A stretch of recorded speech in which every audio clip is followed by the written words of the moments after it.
আমি মরার নির্বংশে সারাদিন চেয়ারে বসে থেকে পাউডু মার।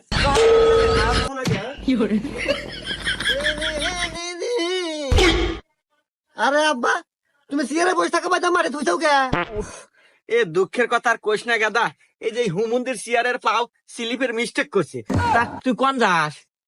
আমি তো আব্বা যাইতেছি, ওই যে স্কুলে পরীক্ষা আছে, পরীক্ষা দিবে নিয়ে যেতেছি। আচ্ছা যা, ভালো হলে পরীক্ষা দিস, পাস কিন্তু তোর হরাই নাকবো। আর যদি ফেল হরস, আমি যে তোর বাপ এটা ভুলে যাবি। আরে আব্বা, তুমি ওইটা নিয়ে ভাইবই না তো, তুমি জানো না তুমি থাকতে আমার কোনো টেনশনই নাই। আর আমি তোমার বাধ্য সন্তান, তুমি যেটা করবে ওটা আমি অক্ষর অক্ষর পালন করবো। আচ্ছা গেলাম আমি পরীক্ষা দিবে।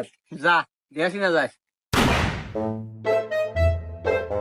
কি রে গাদা, রেজাল্টের খবর কি? পাস কি করছু?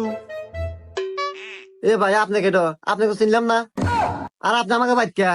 আপনার তো চরিত্র ভালো না, আমাকে বাইক মহিলা বসে আছে না, বারান বাইক থেকে। ই হুমুন্দির সাল কি কয় রে?